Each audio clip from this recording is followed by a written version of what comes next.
Hello students, how are you all? I hope you all are good. Today we are going to study our next chapter of your SST book, that is chapter number 9, the Tundra region.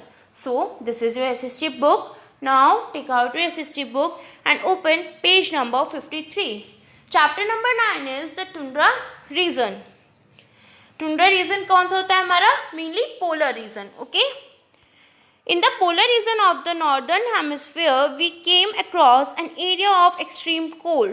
Northern hemisphere के जो polar region में हम क्या देखते हैं, बहुत ज़्यादा क्या एक्सपीरियंस करते हैं, एक्सट्रीम कोल्ड, बहुत ज़्यादा ठंड एक्सपीरियंस करते हैं. It has limited to no vegetation, यहाँ पर कोई भी खेती बाड़ी नहीं होती है. This is the tundra region, और ये क्या होता है, tundra region. It lies along the shores of the Arctic sea. ये मेनली कहाँ लाई करता है, आर्कटिक सी के शोर्स में, मीन्स किनारे पर. This type of vegetation is found in the polar areas of Eurasia, North America and Greenland and around the Arctic circle region. और ये मेनली कहाँ पर पाई जाती है, पोलर एरियाज में, यूरेशिया के पोलर एरियाज में, नॉर्थ अमेरिका, ग्रीनलैंड और आर्कटिक सर्कल रीजन के अराउंड, मीन्स उसके आसपास. क्लाइमेट, यहाँ का जो क्लाइमेट होता है, यहाँ का मौसम कैसा होता है.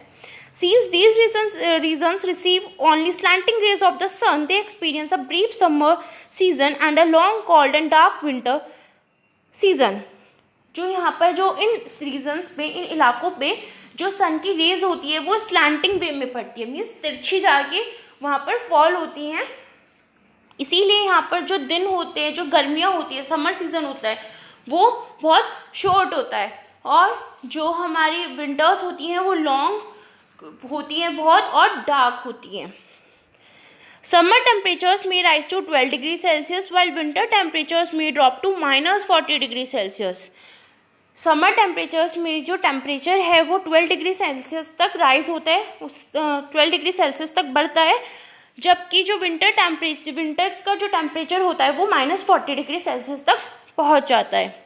Rainfall is very less, between 15 to 30 centimetre only. जो रेनफॉल होती है, यहाँ पे जो बारिश होती है वो बहुत कम होती है, मेनली 15 to 30 सेंटीमीटर के बीच में होती है. A peculiar climatic condition is experienced in these regions. यहाँ पर बहुत ही अलग अजीब तरह की क्लाइमेटिक कंडीशन पाई जाती है. During summer there is continuous day light even during the night. Summers में यहाँ पर कॉन्टीन्यूस डे लाइट होती है, मीन्स 24 आवर्स डे लाइट होती है, यहाँ तक कि रात को भी वहाँ पर रोशनी ही होती है. Similarly in winter these regions experience 24 hours of darkness. जबकि विंटर्स में इन रीजन्स में 24 आवर्स की डार्कनेस होती है, मीन्स दिन में भी वहाँ पर अंधेरा ही होता है. In the northern hemisphere, the sky is often lit by aurora borealis and aurora australis in the southern hemisphere. Northern hemisphere में जो स्काई होता है वो बहुत अलग हो जाता है, किसकी हेल्प से, और जो सदर्न हेमिस्फीयर में हमारी ऑरोरा बोरेलिस होती हैं और ऑरोरा ऑस्ट्रेलिस होती हैं, जिसमें कि स्काई थोड़ा रेडिश और ग्रीनिश हो जाता है. Okay, now next topic is plant life. अभी यहाँ की प्लांट लाइफ कैसी होती है. The soil here is permanently frozen. जो यहाँ पे सॉइल होती है, जो यहाँ की मिट्टी होती है, वो परमानेंटली फ्रोजन होती है, मीन्स परमानेंट वो फ्रीज रहती है, जमी हुई रहती है. During summer the top soil melts a few inches. Summer में जो टॉप सॉइल होती है वो कुछ इंच तक मेल्ट हो जाती है. And that time mooses, lichens and some shrubs grow. और उस टाइम पे मूजेस, लिचन्स और कुछ छोटे मोटे श्रब्स ग्रो कर जाती हैं. It is not possible to for trees to grow here because of permafrost permanently frozen subsoil.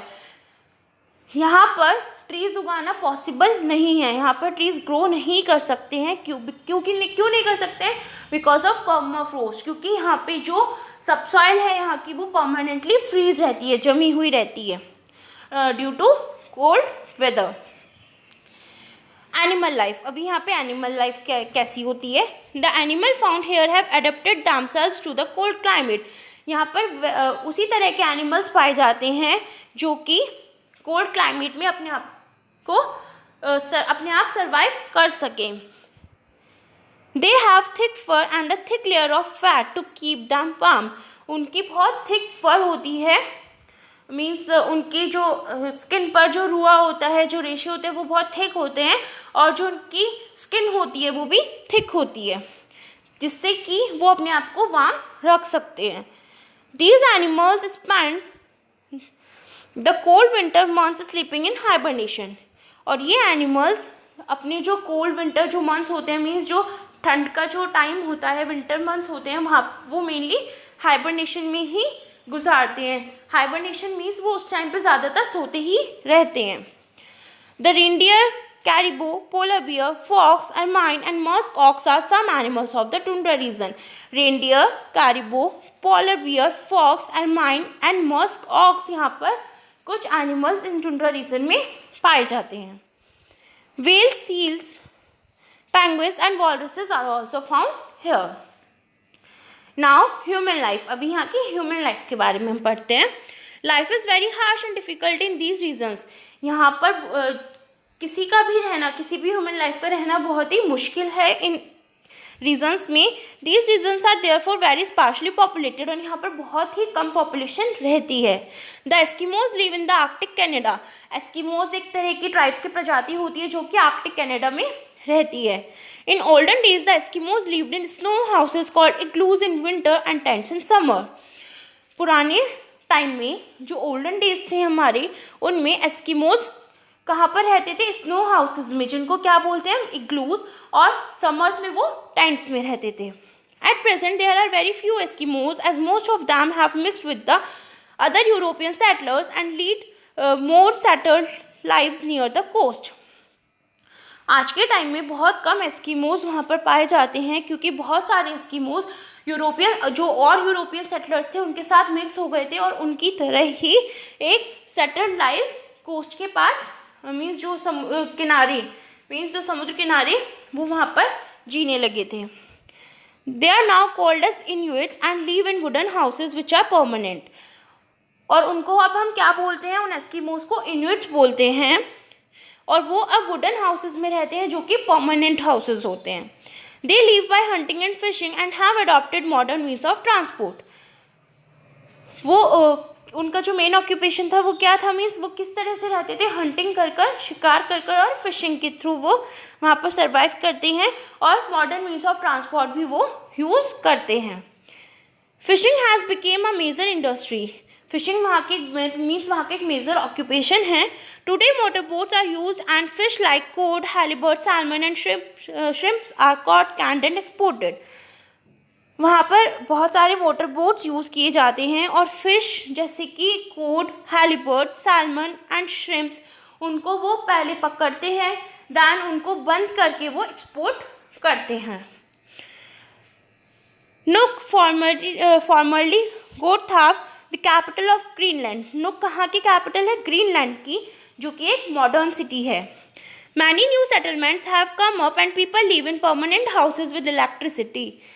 बहुत सारे जो वहाँ पे लोग हैं वो बहुत अच्छे से मॉडर्न वे में वहाँ पे रहते हैं, परमानेंट हाउसेस में रहते हैं विद इलेक्ट्रिसिटी, मीन्स पूरी बिजली के साथ वो रहते हैं। Schools, hospitals and shops have developed in many towns and villages. Schools, hospitals और शॉप्स वहाँ के बहुत सारे टाउन्स, बहुत सारे कस्बों और गाँव में बनाए गए हैं। The tundra region of Scandinavia is home to the Lapps, while the Samoyeds and Yakuts live in Siberia in northern Asia। Scandinavia के टुंड्रा रीजन में वो किसका? स्कैंडिनेविया का टुंड्रा रीजन किसके लिए होम है? लैप्स के लिए। सामोयेड्स एंड याकुट्स जो है वो नॉर्दर्न एशिया में, वहाँ पर कौन रहता है? साइबेरिया में सामोयेड्स और याकुट्स वहाँ पर रहते हैं। ये भी एक वहाँ पर ट्राइब्स की लोगों की वहाँ की प्रजाति है। Okay, now we have to read this chapter in brief. The frigid zone is found between the Arctic Circle and North Pole in the northern hemisphere and between Antarctic Circle and South Pole in the southern hemisphere। जो frigid zone होता है, जो वहाँ का polar zone होता है, वो कहाँ पर पाया जाता है? आर्कटिक सर्कल और नॉर्दर्न हेमिस्फीयर में, आर्कटिक सर्कल और नॉर्थ पोल के बीच में, एंड सदर्न हेमिस्फीयर में Antarctic circle and South Pole के बीच में। Life is very harsh and difficult in the tundra region. जो वहाँ पर लाइफ है वो बहुत ज़्यादा मुश्किल है वहाँ के लोगों के रहने के लिए, कहाँ पर, टुंड्रा रीजन में, पोलर रीजन्स में।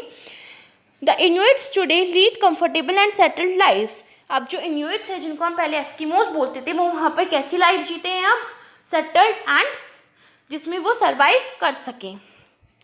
नुक is the capital of Greenland, और नुक कहाँ की कैपिटल है, ग्रीनलैंड की। ओके, नाउ आई होप आपको ये चैप्टर अच्छे से समझ आया होगा, so please listen and watch this video carefully. Okay, thank you, bye bye.